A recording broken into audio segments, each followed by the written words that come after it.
I was born beneath a scar in the heavens, and I will die beneath it still. That is what my father told me when I was 6 years old, small hands wrapped around the wooden stock of a practice laser gun, the weight of it almost too much for my arms to bear. He did not smile when he said it. On Cadia, we do not smile about such things. We do not pretend. The eye of terror hung above us then as it hangs above me now, a wound in the fabric of reality itself, a bruise of sickly purples and venomous greens that spreads across a third of the sky. It does not move. It does not blink. It simply watches, patient and hungry, waiting for the moment when we falter, when the line breaks, when the gate finally falls.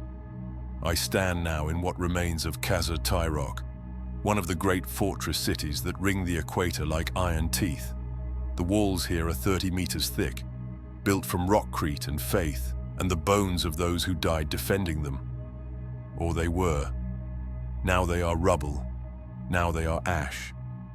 The air tastes of promethium and old blood, that particular copper tang that never quite leaves your throat once you have tasted it enough times. Somewhere in the distance, artillery pounds a rhythm older than memory, a heartbeat that never stops, never falters, the sound of Cadia itself refusing to die quietly. Ash falls like snow. It always does, here at the end. Thick grey flakes that settle on my shoulders, my helmet, the barrel of my laser gun. I do not brush them away.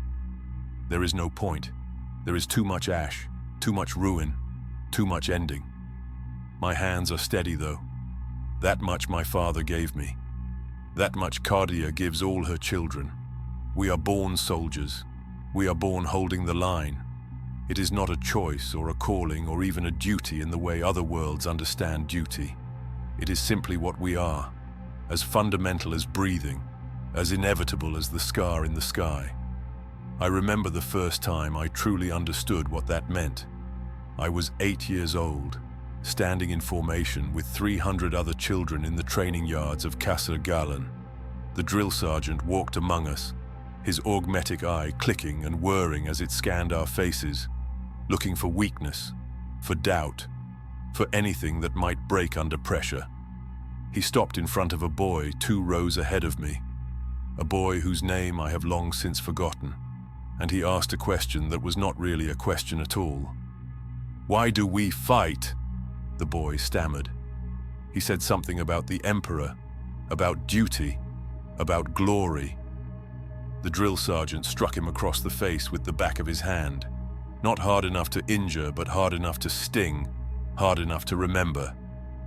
"Wrong," the sergeant said, his voice cold and flat as the plains beyond the fortress walls.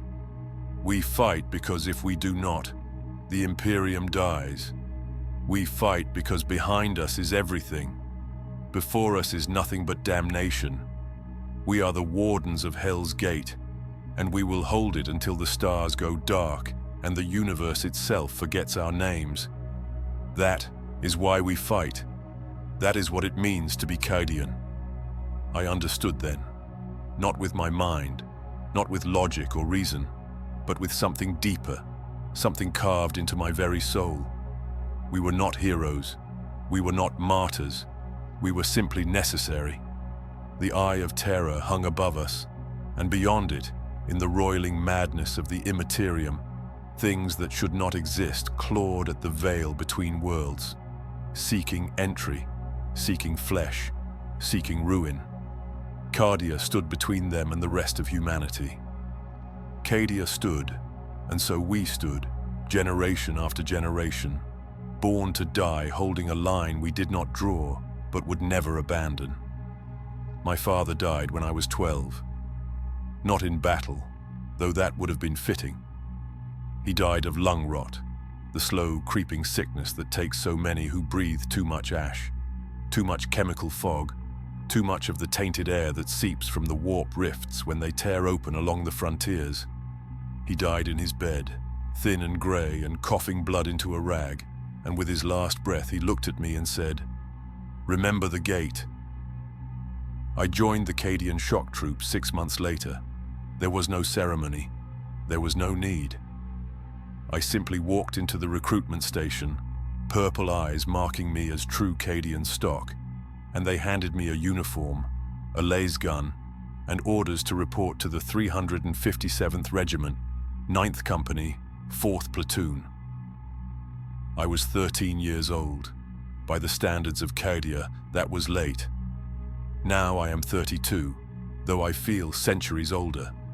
19 years of holding the line. 19 years of watching friends die, of pulling triggers until your fingers cramp, of sleeping in mud and blood, and worse things still, of waking every morning to find the eye of terror still there, still watching, still waiting. 19 years of knowing that one day it would not be enough, that one day the gate would break, that one day Cadia would fall. That day has come. That day has come. But to understand what we are losing, you must first understand what Cadia was, what Cadia is, even now, even at the end. We are not merely a planet. Dust and stone and gravity, these things do not make Cadia. We are an idea made flesh, a promise carved into reality with blood and bone and 30,000 years of unwavering defiance. We stand at the edge of the Eye of Terror, that great wound in space where the immaterium bleeds into the material realm, where demons and madness and the ruinous powers themselves claw at the boundaries of sanity. The Cadian Gate, they call it, the only stable passage through the roiling chaos of warp storms that surrounds the Eye. Every invasion, every Black Crusade, every host of traitors and heretics and things worse than either must pass through our space, through our guns, through our bodies, if they wish to reach holy terror and the heart of the Imperium beyond. We are the gate. We are the wardens. We are the dam that holds back the flood. And we are not alone in this duty. Scattered across the surface of Cadia, rising from the plains and the mountains and the depths of the fortress cities themselves, stand the pylons, ancient structures of blackstone, darker than obsidian, colder than the void, their surfaces inscribed with symbols that predate humanity itself. No one knows who built them. The Adeptus Mechanicus theorizes they are the work of the Necrons, those deathless machines that once ruled the galaxy in an age before history. Others whisper that they are older still, artifacts from the war in heaven when gods walked among mortals, and reality itself was young and malleable. What we know with certainty is that they work. They project some incomprehensible field into the immaterium, a null zone that stabilizes the warp, that pushes back against its natural tendency to devour and corrupt. Without the pylons, the Eye of Terror would have swallowed Cadia millennia ago. Without the pylons, the warp storms would spread unchecked, drowning 100 systems in madness. They are our shield, invisible but absolute, and we guard them as they guard us.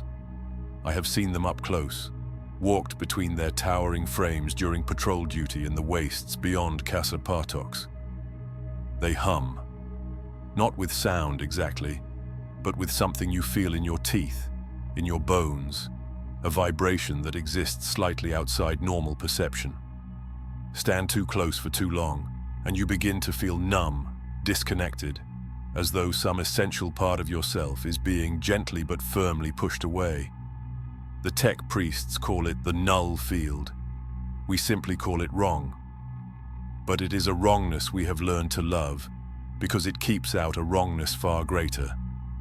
Life on Cadia follows rhythms as old as the Imperium itself. We wake before dawn to the sound of the Reveille klaxon, a harsh blare that cuts through whatever dreams we might have been having, though most of us stopped dreaming years ago. We dress in the dark, pulling on our fatigues with practiced efficiency, checking our gear with hands that have performed the same motions 10,000 times before. Laser gun, charge packs, combat knife, dog tags, Aquila pendant worn close to the heart, boots laced tight, helmet straps secured, everything in its place because in combat there is no time for searching, No time for fumbling. You move by instinct or you die. Drills begin at dawn. We run the obstacle courses until our lungs burn and our legs threaten to buckle. We practice marksmanship until we can put a las round through a target's eye at 300 meters in a sandstorm. We train in close combat, in fortification construction, in field medicine, in 100 disciplines that might mean the difference between holding a position and losing it. The sergeants push us harder than seems reasonable, harder than seems human. But on Cadia there is no such thing as too prepared. The enemy does not care if you are tired. The enemy does not take days off. At dusk, we gather for hymns. Not the grand cathedral services of other worlds, but simple field prayers spoken in muddy trenches or barracks that smell of sweat and gun oil. We recite the litany of protection, the verses of vigilance, the prayer of the steadfast guardian. We ask the Emperor not for victory, not for glory, but simply for the strength to hold one more day, to stand one more watch, to fire one more shot. That is all we have ever asked. That is all we have ever needed. The Vox networks never sleep. Even in the quietest hours, there is always chatter, always reports filtering in from the listening posts and orbital stations that ring the Cadian system. Contacts at grid reference 74 Alpha. Warp signature detected near the Delvian cluster. All units stand ready. It is the background noise of our existence, the constant reminder that the enemy is always there, always probing, always testing for weakness. Sometimes the reports escalate into actual combat. More often they fade, false alarms or minor incursions put down before they can gain footing. But we listen.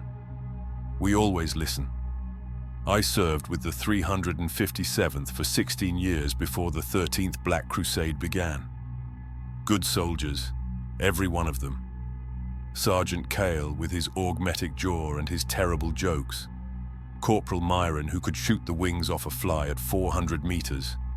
Private Dresch, barely 18, who still believed the Emperor personally watched over Cadia. Perhaps he did.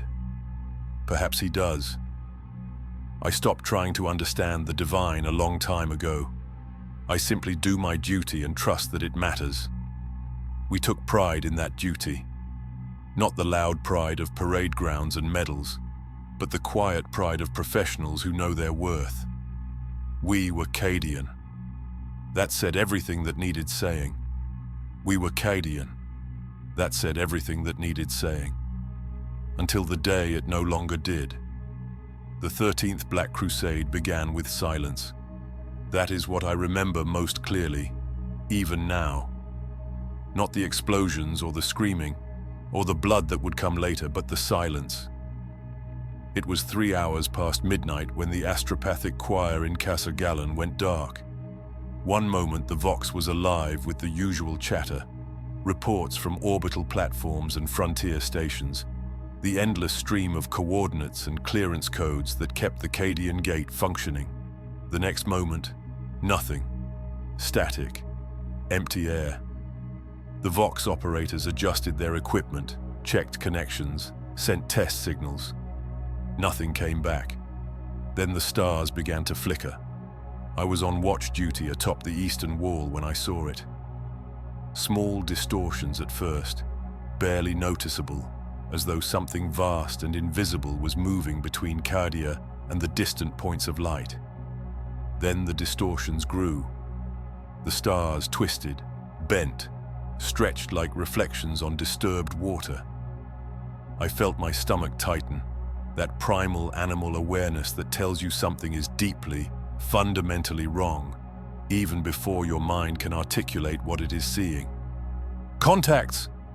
Someone shouted from the auger station below. Multiple contacts, warp signatures. Emperor preserve us. They are everywhere. The Vox networks exploded back to life, but this time there was no order, no calm professional reporting.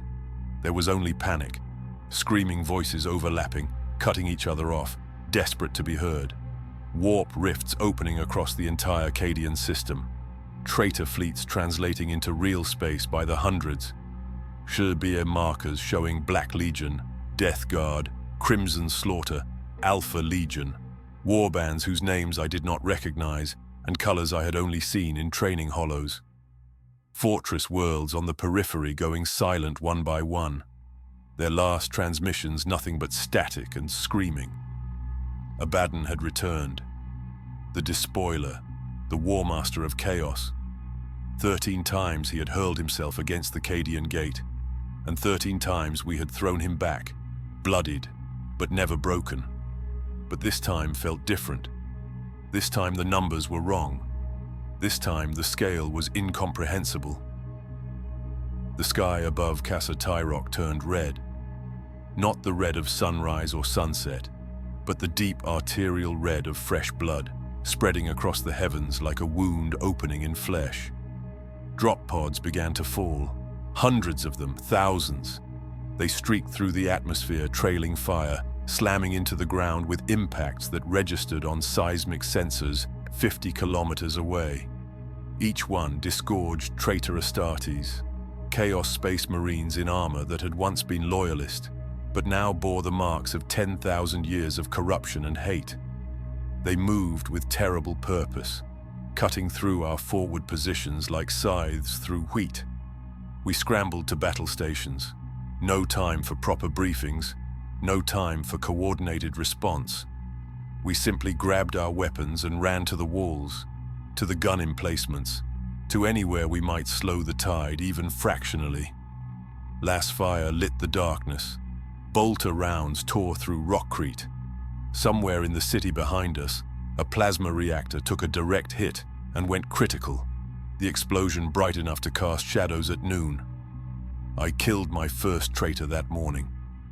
A chaos cultist, twisted and malformed, his flesh bearing mutations that should have killed him, but somehow had not. He came at me screaming prayers to dark gods in a language I did not understand, and I put 3 last rounds through his chest before he fell. He was still twitching when I stepped over him, moving to the next target, and the next, and the next. There was no time to think, no time to process. There was only the trigger and the target and the desperate hope that your power pack would not run dry before theirs did. The fighting continued for 3 days without pause. No sleep, no relief. We held our section of wall through sheer bloody-minded refusal to yield, firing until our barrels glowed red-hot and our hands blistered from the heat, until we ran out of charge packs and had to scavenge from the dead. Sergeant Kale took a bolter round to the shoulder on the second day. It blew his arm off at the elbow, but he picked up a las pistol with his remaining hand and kept fighting until blood loss finally dragged him down. Corporal Mirren lasted until the 3rd morning, before a Chaos Raptor dropped onto the parapet behind her and tore her throat out with its bare hands. I shot it 7 times before it stopped moving. On the 4th day, we received new orders. The 357th was being redeployed to Casa Gallen, where the heaviest fighting had concentrated. They needed reinforcements. They needed bodies to throw into the grinder. We marched through streets choked with refugees, past hospitals overflowing with wounded, past execution squares where commissars were putting down those who showed signs of corruption or cowardice. The city stank of fear and fire, and the sickly sweet smell of burning flesh. Casa Gallen's walls were already scarred and pitted when we arrived, great chunks blown out by Chaos artillery, bodies hanging from the battlements where traitor forces had briefly breached before being repelled. We took our positions in the forward trenches, dug into ground that had been turned to mud by blood and rain and the chemical runoff from shattered industrial complexes.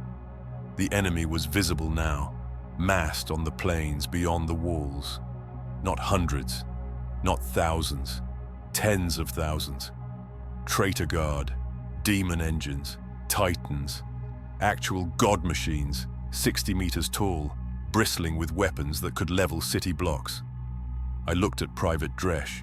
He was shaking, his laser gun trembling in his hands. his eyes wide with the realization that faith alone might not be enough this time. I wanted to comfort him. I wanted to tell him we would survive, that Cadia would hold as it always had.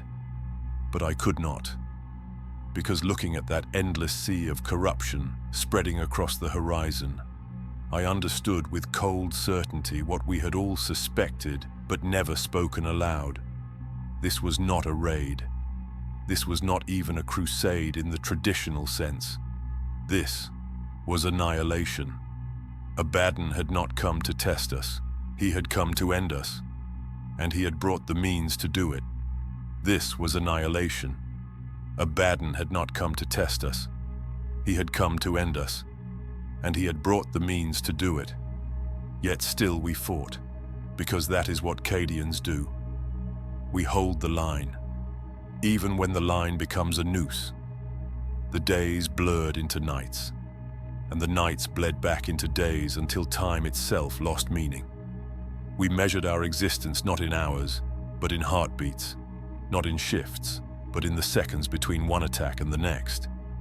Sleep became a luxury we could not afford, stolen in fragments of 10 or 15 minutes when the artillery fell silent long enough for exhaustion to drag us under.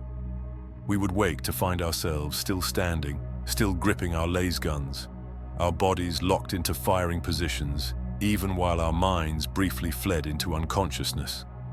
I held the forward trench at grid reference, 7-7 Baker, for 72 hours straight. 72 hours of continuous combat. No relief, no rotation, just us and the wall of sandbags and razor wire that separated us from the enemy. They came in waves, endless waves. Traitor guardsmen in tattered uniforms screaming praise to gods whose names burned the tongue to speak. We cut them down. They kept coming. We cut them down again. The bodies piled so high in front of our position that we had to shoot through them to reach the next wave, las rounds punching through dead flesh to find living targets beyond. Private Dresch died on the second day, not to enemy fire, but to something worse. I saw it happen. One moment he was beside me, firing controlled bursts into the advancing horde, his hands steady despite the fear I could see in his eyes. The next moment he stiffened, his back arching, his mouth opening in a scream that never came. His eyes turned black, completely black, like pools of ink spreading across white paper. When he turned toward me, it was not Dresch looking out from behind those eyes. It was something else, something that wore his face like a mask. I shot him. 3 rounds, center mass. He fell backward into the mud, twitching, and from his mouth came a sound like laughter mixed with weeping. The commissar saw it too. He came over, put his bolt pistol to Dresch's head, and fired once. The sound was very loud in the sudden silence that followed. No one spoke. We simply turned back to the wall and continued firing. There was nothing else to do. Grief was a luxury we could not afford any more than sleep. The stench became unbearable. Burning corpses, rotting flesh, the chemical tang of promethium and the copper reek of blood, all of it mixing with the acrid smoke from weapons fire until the air itself felt solid, felt like something you had to chew before swallowing. We tied rags across our faces, soaked them in water when we had water, but it did little good. The smell got into your clothes, your hair, your skin, until you could taste it even when you ate, until it became part of you. And yet there was beauty in it too, in a terrible way. The way a laser gun's red beam cut through the smoke, precise and clean as a surgeon's cut. The way tracer rounds arced across the night sky like falling stars. The way a well-placed artillery shell would blossom into orange flame against the darkness, bright and brief and utterly final. We found beauty in these things because they were all we had left. Because in the midst of horror, the human mind searches desperately for something, anything, to hold on to that is not despair. Then the pylons began to fall. The first one went down on the 6th day of the siege. We felt it more than heard it. A sudden absence, like a high-pitched whine you have grown so accustomed to that you only notice it when it stops. The null field flickered, just for a moment, just for a heartbeat. But in that moment, the veil between real space and the immaterium thinned.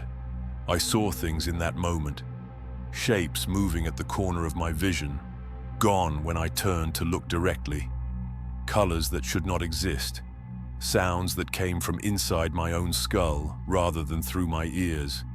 They destroyed them methodically, the enemy. Sometimes with sustained bombardment, overwhelming the Blackstone structures with sheer firepower until they cracked and crumbled. Other times with sorcery, traitor psychers channeling warp energies that made the air scream and reality itself bend. And sometimes with demon claws, entities that should not have been able to exist in real space but did anyway, tearing at the pylons with appendages that shifted and changed even as you watched them, too mutable to properly perceive. Each time a pylon fell, things got worse. The shadows began moving against the light, flowing uphill, pooling in places where shadow should not gather. The vox chatter filled with whispers, voices speaking languages no human throat could form, saying things that made your teeth ache and your vision blur. Time itself became unreliable near the warp rifts. You would glance away for a second, and when you looked back, minutes had passed, or you would fight for what felt like hours, only to discover that barely any time had elapsed at all. I watched a man age to death in front of me. Trooper Callus, 23 years old, strong and healthy. He stepped too close to a warp tear that had opened in the western sector, and in the space of 10 heartbeats his hair turned white, his skin withered, his bones became brittle, and his body collapsed in on itself like a deflating balloon. He was dust before he hit the ground. Fear took root then. Real fear, not the manageable battlefield fear that keeps you sharp and alert, but the deep existential dread that comes from realizing the universe itself has turned against you.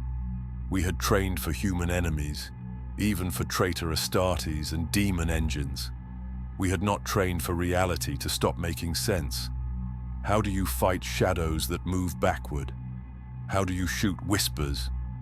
How do you hold a line against time itself? Faith was all we had left. We hardened it, forged it into something sharp enough to cut through doubt. We recited the litanies more frequently, carved aquilas into our armor, our weapons, our very flesh. The Emperor protects. The Emperor must protect. We repeated it like an incantation, like a ward against the darkness pressing in from all sides. Some believed it. Others simply spoke the words because speaking them was better than silence, better than allowing the whispers room to grow. I do not know which I was. I only know that I kept fighting. I do not know which I was. I only know that I kept fighting. But with each passing day, each fallen pylon, fighting itself became something stranger, something that defied the laws we had spent our lives understanding. The destruction of the pylons accelerated.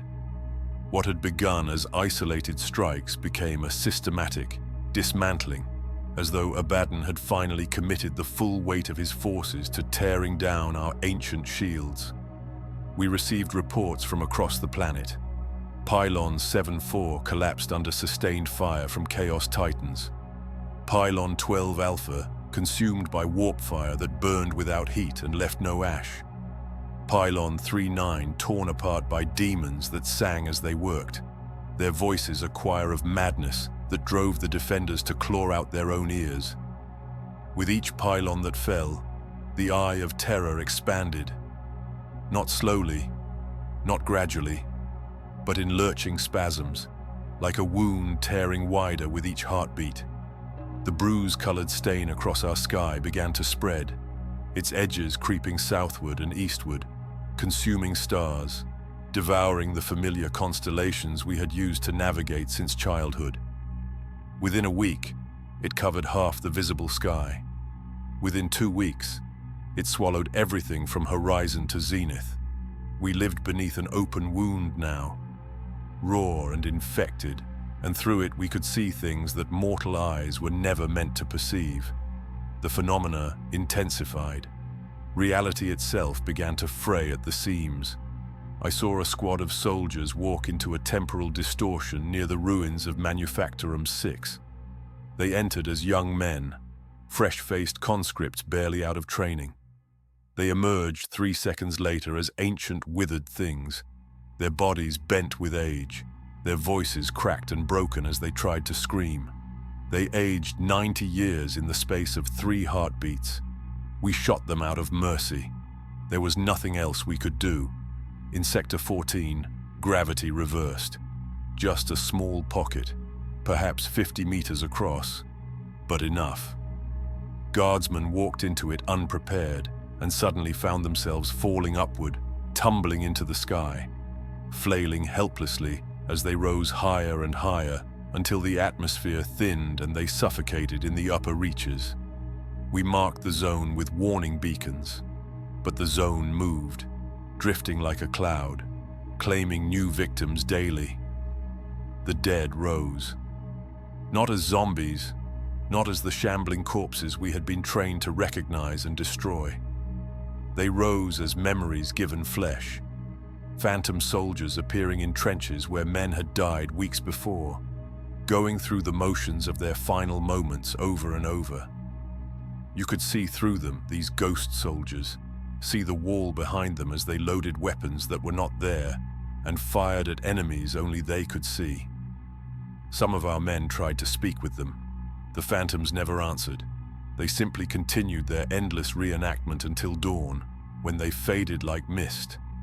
I watched a friend's face melt and reform, cycling through expressions of joy and terror and rage and sorrow faster than thought, his features becoming plastic and unreal. He begged me to kill him, but before I could raise my weapon, his face settled back into something approaching normal. He never smiled again after that. None of us did. Then the reinforcements arrived. The Vox networks crackled with news that seemed too good to be true, too impossible to believe. Imperial Navy battle groups translating into the Cadian system. Dozens of ships, then hundreds. Astartes strike cruisers bearing the colors of the Ultramarines, the Black Templars, the Imperial Fists, the Space Wolves, chapters legendary and obscure alike.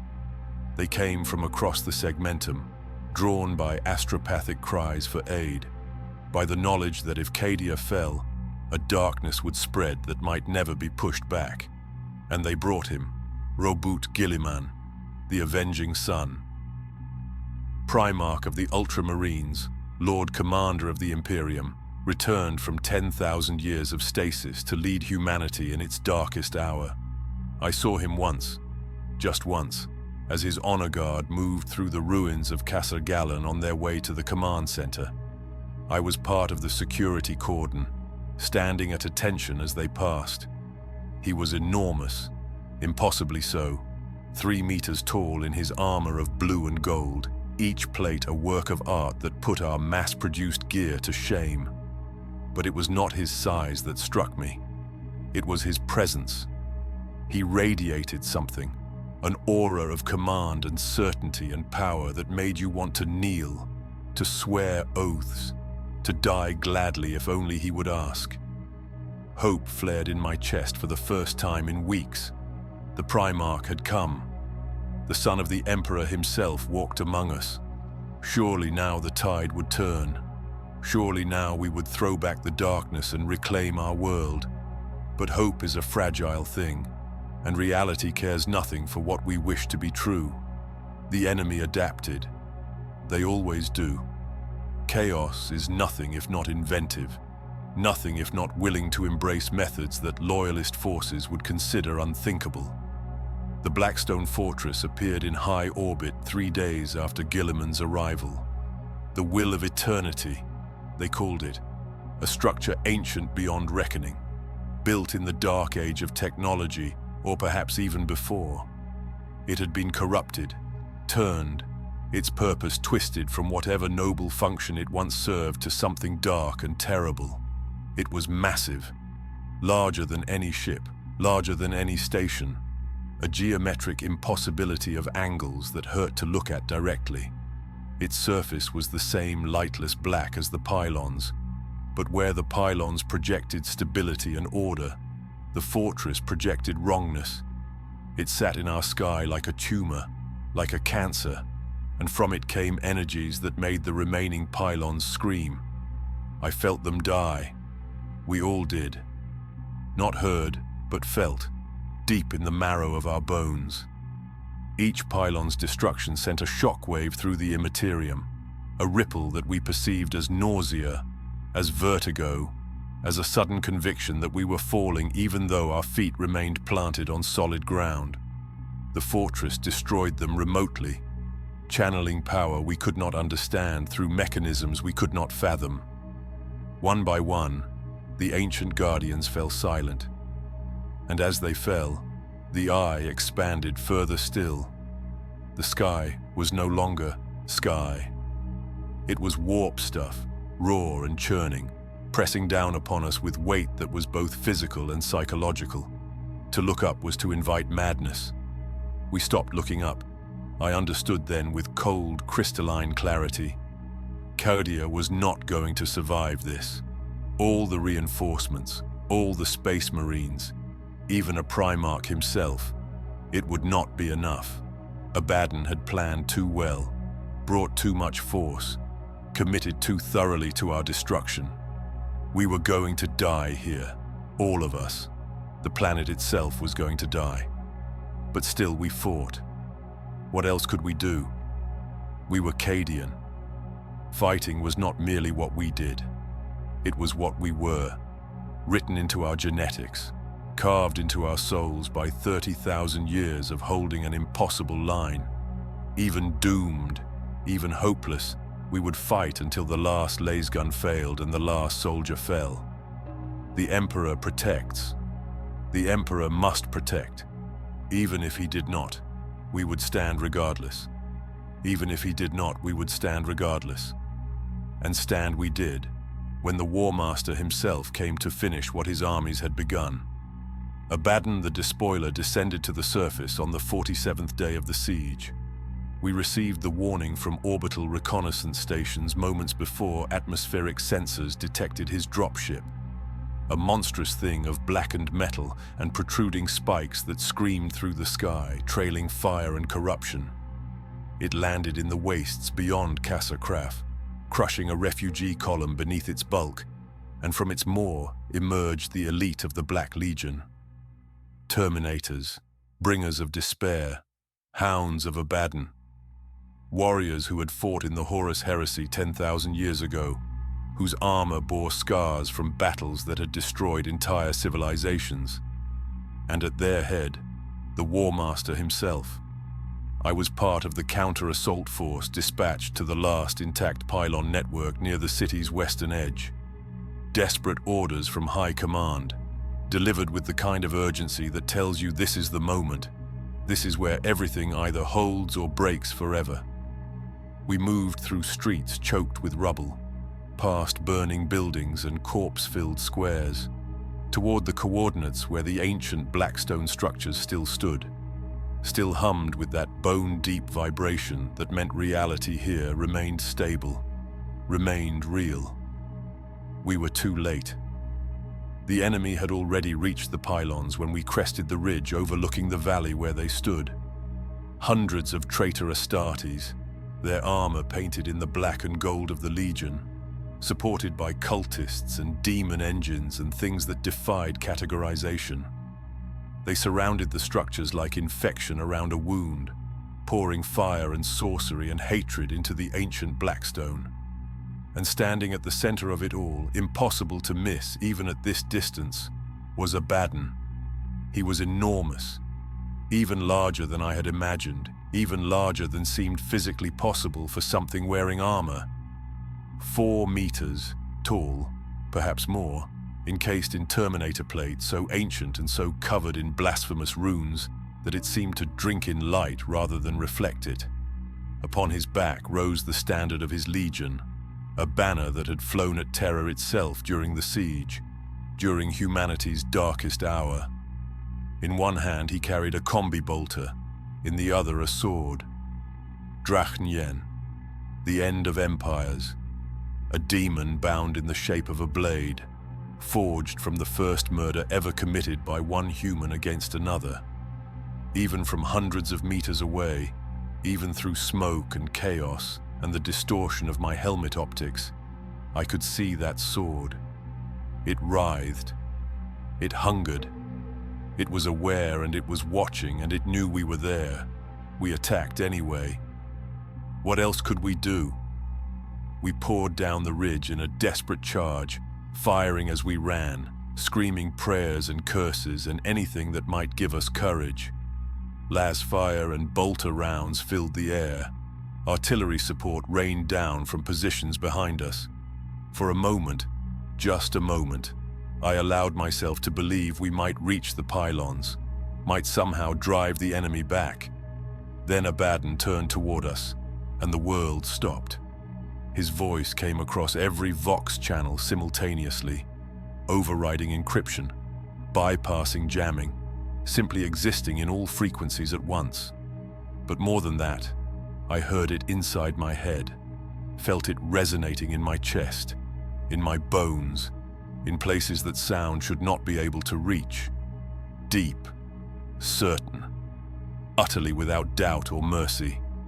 Your emperor abandoned you. The words hit like a physical blow. Around me, soldiers stumbled, their charge faltering. I kept running, kept firing, but my hands had gone numb. Your pylons are dust. As if in response to his declaration, one of the great blackstone structures behind him cracked. Not from weapon fire, but from something deeper, something fundamental. It split down the middle with a sound like reality tearing, and through the gap poured light that was not light, colors that should not exist, the raw stuff of the warp given form. Your world dies tonight. And I knew, with the kind of certainty that transcends belief or hope or faith, that he was speaking truth. Not propaganda, not the boasting of a warlord trying to demoralize his enemies. Simple, terrible truth. Cadia was dying. The pylons were failing. We had already lost. Everything else was just the slow recognition of a defeat that had been decided the moment Abaddon committed fully to our destruction. But the revelation that broke me was not his words. It was the understanding that came with them, the knowledge that flooded into my mind like poison into a wound.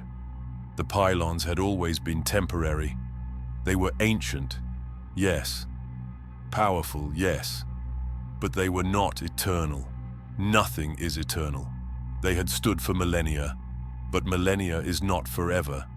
Entropy claims all things eventually. Structures fail, stone crumbles. Even Blackstone, even Necron technology beyond our comprehension has limits. Cadia was always going to fall. It was never a question of if, only when. We had known this, somewhere deep down, had known it every time we looked up at the Eye of Terror and saw it watching us with patient hunger. But we had never admitted it, never spoken it aloud, never allowed ourselves to believe that our duty might be finite, that the line we held might one day simply cease to exist. 30,000 years of sacrifice, 30,000 years of holding back the tide, and it had only ever bought time, not victory. Time for the Imperium to prepare, to build its defenses, to become strong enough to survive what was coming. We had always been the shield that would one day shatter. We simply never wanted to accept it. I felt the weight of that knowledge like a blade thrust between my ribs, cold and sharp and utterly final. Around me, soldiers fell not to enemy fire but to despair, to the crushing realization that everything we had ever fought for was built on borrowed time that had finally run out. Abaddon raised Drachnien high, and the last pylon exploded into fragments. The null field collapsed entirely. The barrier between real space and the immaterium, the ancient technology that had held back the Eye of Terror for longer than the Imperium had existed, simply ceased to be. I felt it go, felt reality itself become thin and permeable, felt the warp pressing in from all directions at once. The sky opened, not metaphorically. It split like a wound, peeling back to reveal the churning madness beneath.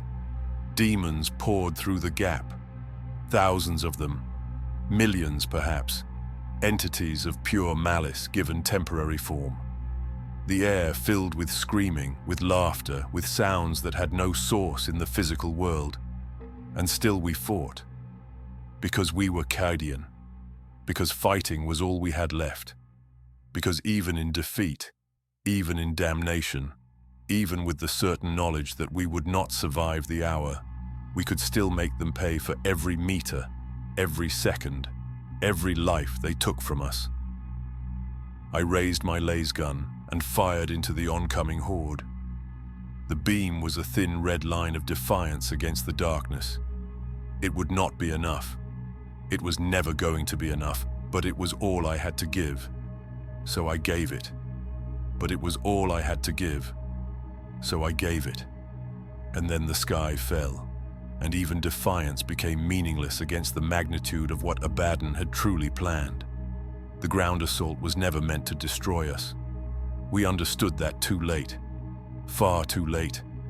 It was distraction, misdirection, the feint before the killing blow.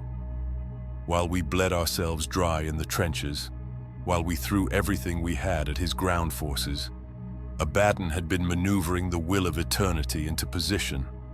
The corrupted Blackstone fortress, that geometric impossibility that had hung in our orbit like a tumor, began to move. Not away, not into a bombardment position. Downward. The auger stations detected it first, their servitors screaming warnings that made no sense, because what they described was impossible. A structure the size of a small moon. Falling toward us. Falling with purpose and terrible deliberation. The Vox networks erupted with contradictory orders.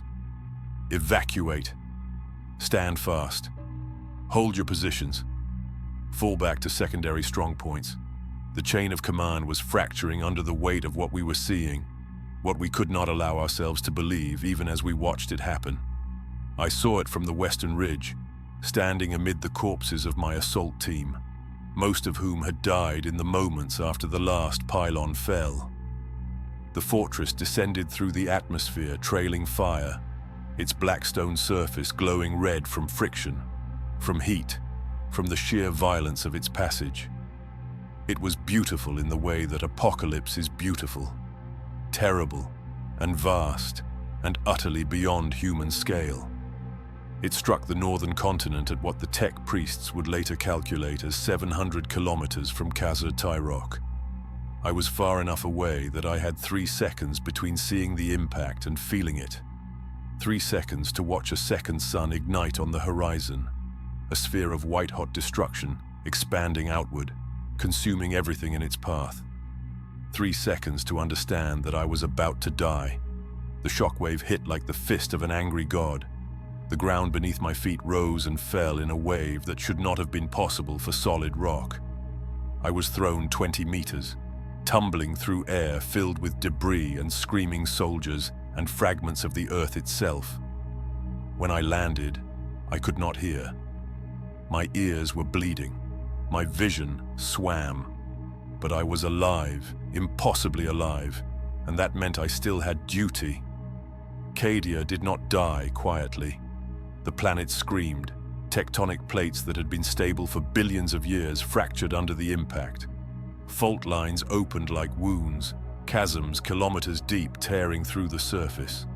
The northern continent buckled, its spine breaking, entire mountain ranges collapsing in on themselves. Seismic sensors registered readings off their scales, earthquakes that should not have been survivable cascading in waves across the entire globe. The oceans nearest the impact point flash-boiled, transforming into superheated steam that roiled into the atmosphere, creating storms of such violence that they showed up on orbital scans as solid walls of fury. The Vox crackled back to life, broken and desperate. All units evacuate. Repeat, all units evacuate. Extraction points designated at primary spaceports. Imperial Navy transports inbound. Move now or die here. There will be no second chance. We moved. Those of us who could still walk, who had not been buried or crushed or driven mad by what we had witnessed.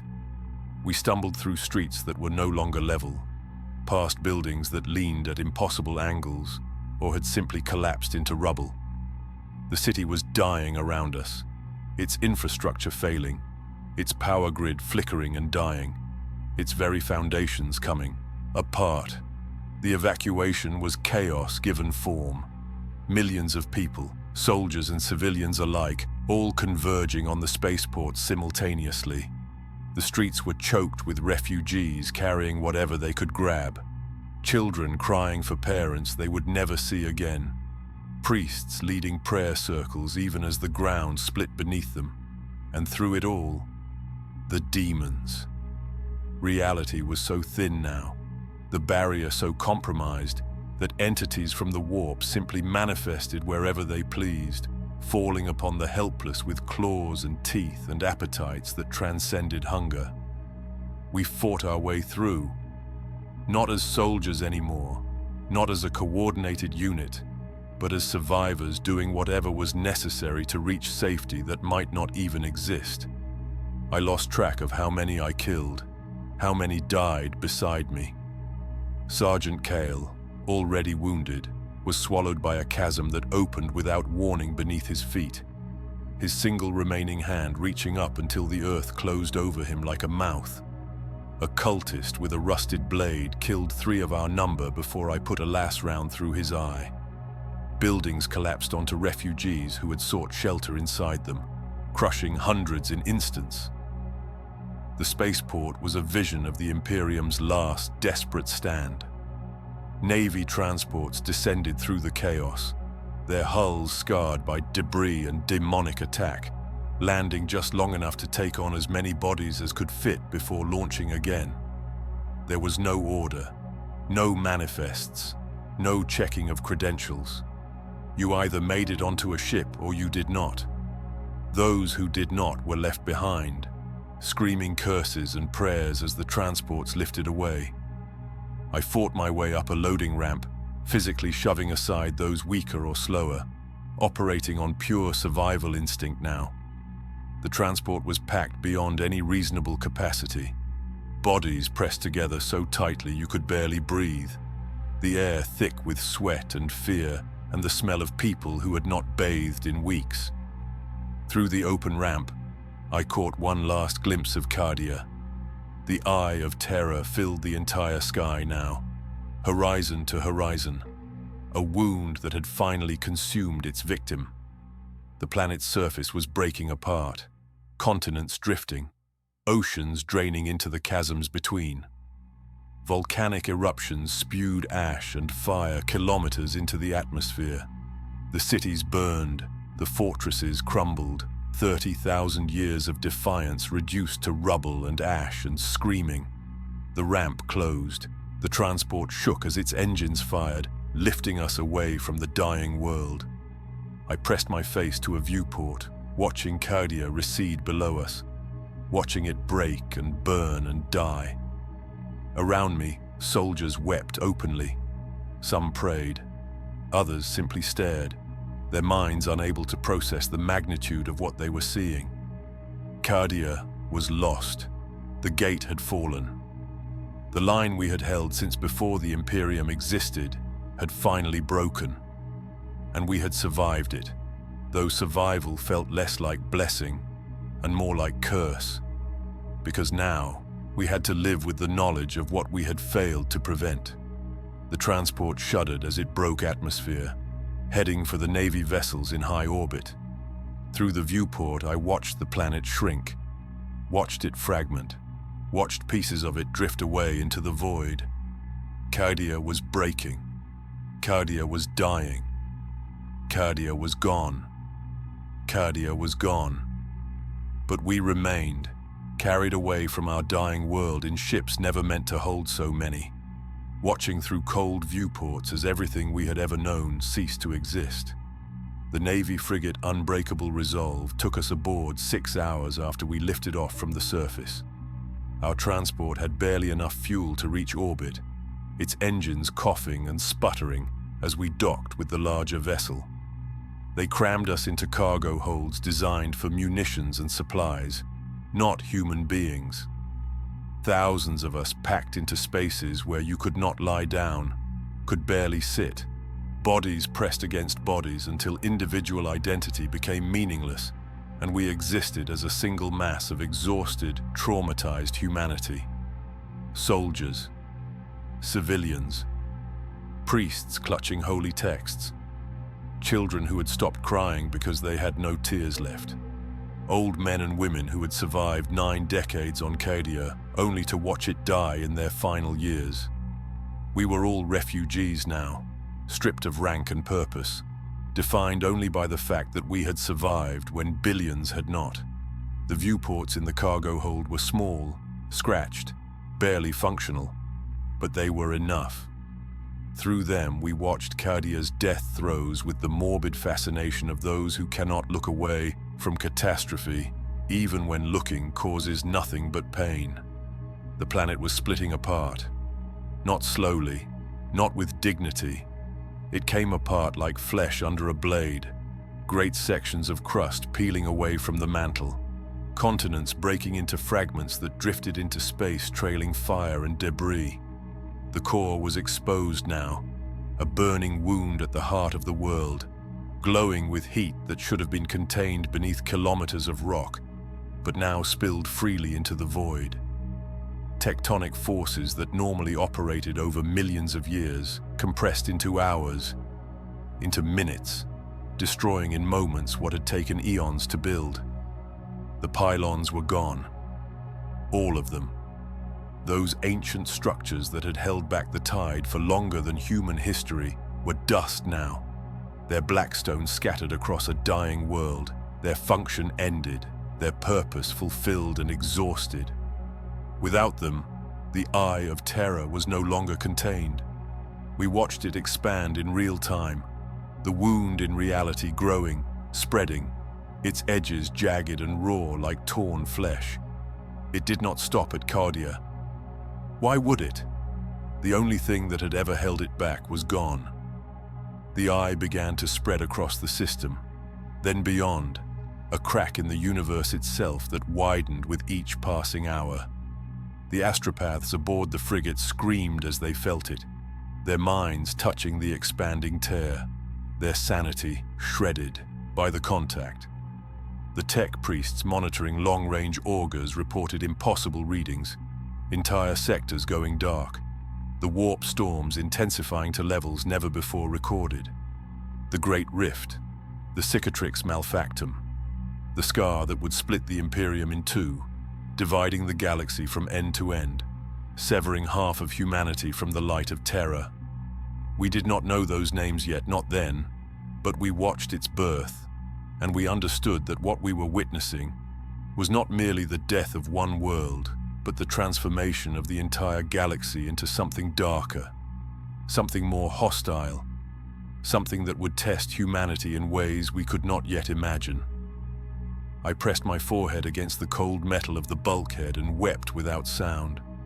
Not for myself, not even for the friends I had lost, though their absence was a wound that would never heal. I wept for what had been lost beyond the physical, beyond the merely material. Cadia was not just a planet. It was a symbol, a promise, a line drawn in the sand of the cosmos that said here and no further. It was the proof that humanity could stand against impossible odds and not break, that faith and duty and sacrifice meant something, that there were causes worth dying for and walls worth holding even when reason said they could not be held. That promise was broken now. The line had failed.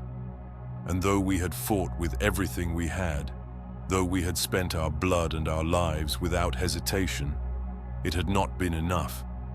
30,000 years of sacrifice, 30,000 years of holding the gate, and in the end, we had bought nothing but time.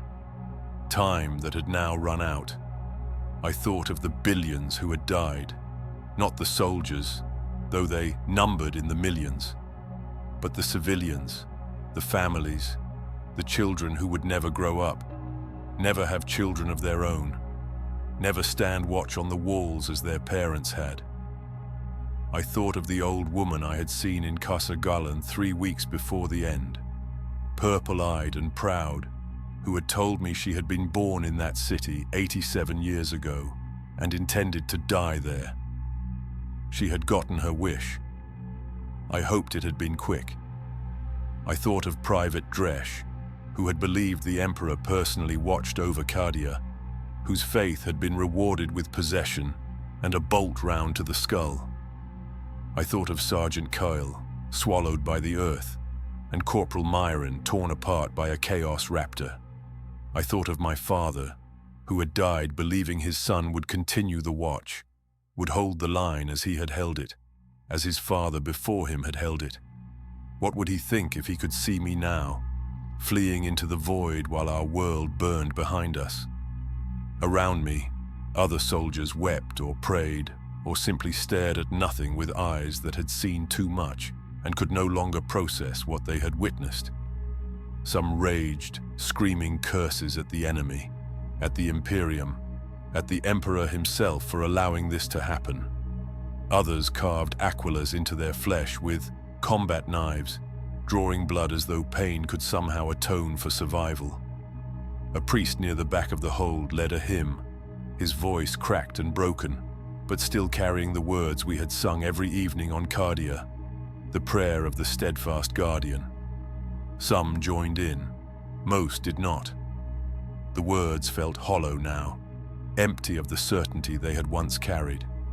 The frigate's engines thrummed beneath us, carrying us away from the shattered remains of our home, away from the spreading tear in reality, away from the billions of corpses that would never receive proper burial, away from duty and purpose and everything that had defined us since birth. We were Cadian, but Cadia no longer existed. What were we now? Who were we, stripped of the world that had made us, the duty that had defined us, the line we had been born to hold? I did not know. None of us knew. We simply pressed our hands to cold metal and watched our world die, and wondered if survival was blessing or curse, if we had been saved or merely condemned to live with the knowledge of what we had failed to prevent. The planet fractured completely. Its fragments drifted apart, scattering into the void like ashes on a wind that did not exist. Cadia was gone. The gate had fallen. And yet, in the final moments before Cadia was consumed entirely, before the last fragments scattered beyond recognition, a transmission cut through the Vox networks. It was broken, crackling with interference, half garbled by distance and damage, and the screaming chaos of the warp pressing in from all sides. But the voice was unmistakable. Deep, steady, calm in the way that only absolute certainty can be calm. Lord Castellan Ursarkar Creed, the Supreme Commander of Cadia's defense, the man who had coordinated our resistance from the first moment of the invasion, who had refused every offer of evacuation, who had sworn to stand on Cadian soil until his last breath. He was still down there, still on the surface, still broadcasting from somewhere amid the dying world's final convulsions. "Soldiers of Cadia," his voice said, each word fighting through layers of static and distortion. "This is Lord Castellan Creed. I stand upon the soil of our homeworld, and I will stand here until the end. We have held the line for 30,000 years. We have bled and died in the Emperor's name since before the Imperium learned to count its years. Today, our world falls. Today, the gate breaks, But we do not break with it. The cargo hold fell silent. Every conversation stopped. Every prayer halted mid-word. Thousands of us pressed toward the Vox speakers, straining to hear, desperate for these final words from the man who had led us through the longest siege in human history. Cadia is not the dirt beneath our boots, Creed continued, his voice rising now, gaining strength despite the crumbling world around him. Cadia is not the fortress walls or the training yards, or even the sky we were born beneath. Cadia is an idea. Cadia is the promise that some things are worth dying for, that duty does not end when hope fails, that there are lines that must be held even when holding them costs everything we are and everything we will ever be. Through the viewport, I watched another section of the planet's crust peel away, tumbling into space in slow motion, glowing with interior heat. The transmission wavered, threatened to cut out entirely, then stabilized. The enemy believes they have won. They believe that by destroying our world they have broken us. They are wrong. They have always been wrong. We are Cadian. We carry the gate within us. Wherever we stand becomes the line. Wherever we fight becomes the front. Our world dies tonight, but we do not die with it. We endure. We remember. We hold. A pause. Static. Then, clear as a bell. Calm as morning prayer. Two words that would echo across the Imperium for 10,000 years to come. Cadia stands. The transmission ended. The Vox speakers fell silent. For 3 heartbeats, no one moved.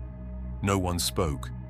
We simply stood there, refugees in a cargo hold, survivors of an apocalypse, broken soldiers who had lost everything. Then someone shouted it. A single voice, cracked and raw but defiant. Cadia stands. Another voice joined in. Then 10. Then 100. The words rippled through the cargo hold like fire through dry grass, every throat taking up the cry, every voice adding to the chorus. We shouted it until our voices broke, until we could not breathe, until the words became more than language, became something primal and eternal and utterly unbreakable. Cadia stands. Cadia stands. Cadia stands. The cry spread through the ship. We heard it echoing in adjacent compartments, in the corridors beyond, in every space where Cadian survivors had gathered. Then it jumped to other ships. The Vox networks carried it across the entire fleet, from frigate to battleship to transport. Thousands of voices becoming tens of thousands, becoming hundreds of thousands, all shouting the same impossible defiance. Soldiers carved the words into bulkheads with combat knives, scratching them deep into metal that would carry those scars for centuries. Others tattooed them onto their flesh, using improvised needles and ink made from promethium soot, marking their bodies with permanent testament. Priests incorporated the phrase into their liturgies. Officers wrote it into regimental standards. It became our battle cry, our prayer, our promise to the dead and the living alike. I understood then, truly understood in a way I had not before. Cadia was not the planet breaking apart behind us. Cadia was not the pylons or the fortress cities or the purple sky we would never see again.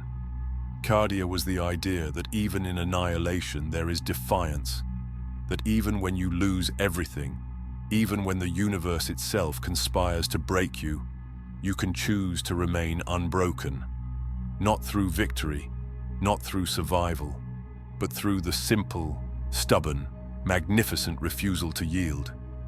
The planet broke completely. Its core, exposed and dying, flared one final time before cooling to darkness.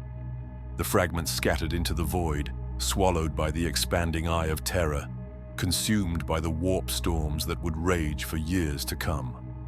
Cadia was gone.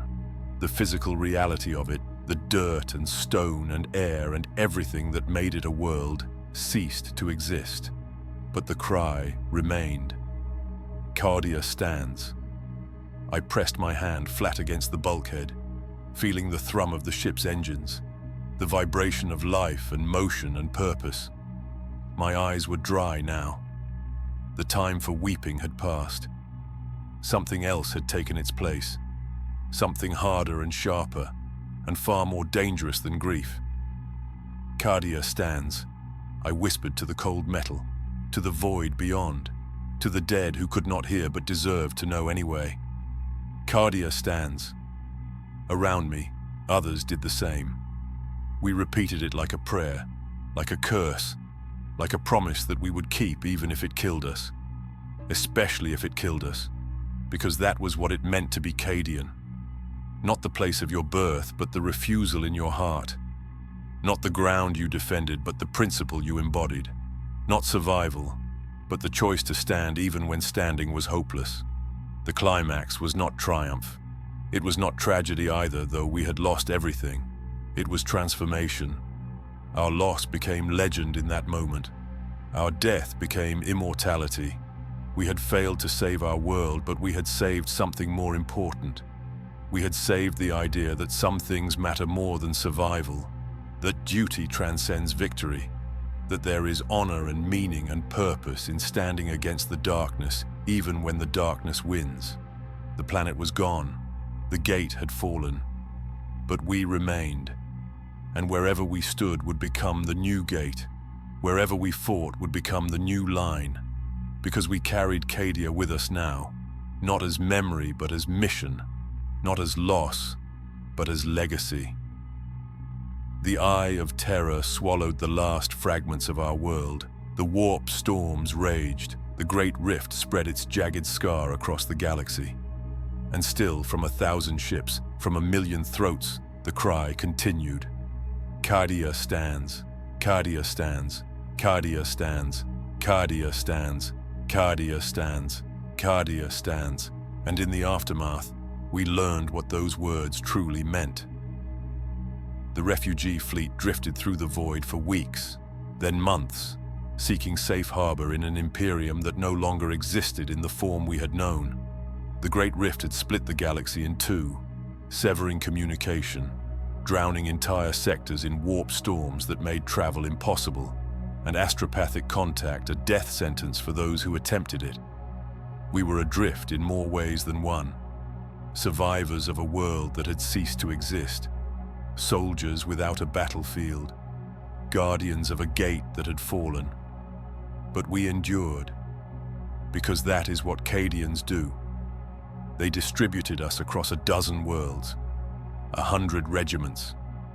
The 357th ceased to exist as a cohesive unit. Its survivors scattered to reinforce depleted formations across the Imperium Nihilus, the dark half of the galaxy cut off from Terra's light. I found myself assigned to a newly formed regiment, the 812th, comprised entirely of Cadian survivors. We wore our purple eyes like badges of honor, like proof that we had stood at the end of the world and lived to speak of it.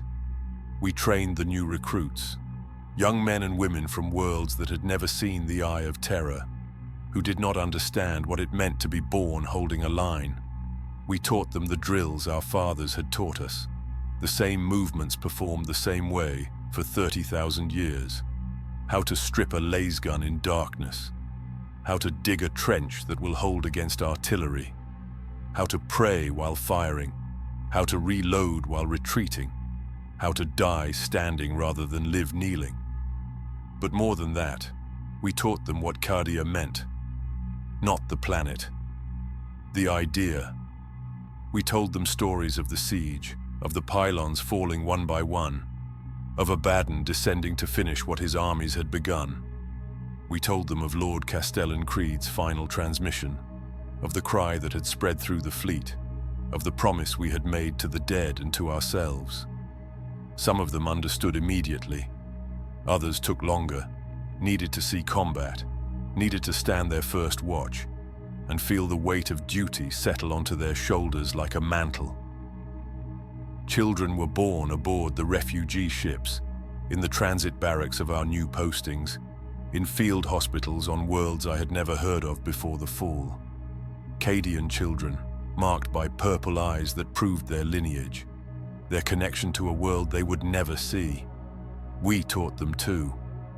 As soon as they could hold a practice laser gun, as soon as they could march in formation, we trained them. Not because we wanted to burden them with our grief, but because we needed them to understand, needed them to carry forward what we had carried, to hold a line that no longer had fixed coordinates but still needed holding. I serve now on Kalak's world, a frontier planet on the edge of the rift, where the sky flickers with warp storms and reality itself feels thin and temporary. It is not Cadia. Nowhere will ever be Cadia. But it is the line, and so we hold it. We dig trenches in soil that is not our soil. We build fortifications from local stone that lacks the strength of Cadian rockcrete. We scan horizons that do not feature the eye of terror, though its presence haunts us anyway, burned into our minds so deeply that we see it even when we close our eyes. What does it mean to be Cadian now? I have thought about this question for 3 years, ever since the fall. It is not a birthplace. It cannot be, because that place no longer exists. It is not a world or a culture, or even a specific set of traditions, though we maintain those traditions wherever we can. Being Cadian is a state of being. Hoshu, refusal encoded into your very soul. It is the choice to stand when standing is hopeless, to fight when fighting is meaningless, to hold the line not because you will win, but because the line must be held. We carry the gate within us now. Wherever we stand becomes Cadia. Wherever we fight becomes the front. The enemy destroyed our world, but they could not destroy what our world represented. They could not break the promise we embody simply by continuing to exist, by continuing to fight, by continuing to refuse them even the smallest victory. I stand now on the eastern wall of Fort Kalak, staring up at a sky that is wrong in different ways than the sky of my birth. The stars here are unfamiliar. The constellations tell stories I was never taught. But I see the eye of terror anyway, burned into my memory so deeply that it overlays everything else. That scar in the heavens that watched me from birth, that consumed my world, that will haunt me until I die. I was born beneath a scar in the heavens, and I will die beneath it still. My father told me this when I was 6 years old, and he was right, though not in the way either of us imagined. The scar has widened. The wound has consumed my world, has split the galaxy itself, has transformed the Imperium into something darker and more desperate. But I remain. We remain. Behind me, I hear the sounds of the morning watch changing. Boots on stone, the click of laser guns being inspected, the low murmur of prayers spoken into the dawn. Cadian sounds, familiar sounds, sounds that tell me I am not alone, that I am part of something larger than myself, larger than any individual world or life or loss. A young soldier approaches, barely 18, purple-eyed and proud. She was born on the refugee ship that carried us away from Cadia's death. She has never seen our world. She never will, but she stands like a Cadian, holds her laser gun like a Cadian, looks at me with eyes that understand duty without needing explanation. "Sergeant," she says, saluting. "Watch has been quiet. No contacts. Permission to stand down." I look at her, this child of the void, this inheritor of a legacy she did not choose but accepted anyway. I see in her what I was once, what my father was, what Cadians have been for 30,000 years, and will be for 30,000 more. As long as one of us draws breath, as long as one of us holds a laser gun and faces the darkness, Cadia has not fallen, cannot fall, will never fall. "Permission granted," I say. Then, because she needs to hear it, because we all need to hear it. Cadia stands. She smiles, thin and tired but genuine. Cadia stands, Sergeant. She walks away to get whatever rest she can before the next watch begins. I turn back to the wall, to the unfamiliar sky, to the endless vigil that defines us. The Emperor protects. The Emperor must protect. But even if he does not, we will stand regardless. Because we are Cadian. Because the line must be held. Because some things are worth dying for, and duty is the greatest of these. I was born beneath a scar in the heavens. The scar has widened. The wound has consumed my world. But I remain. We remain. Cadia stands.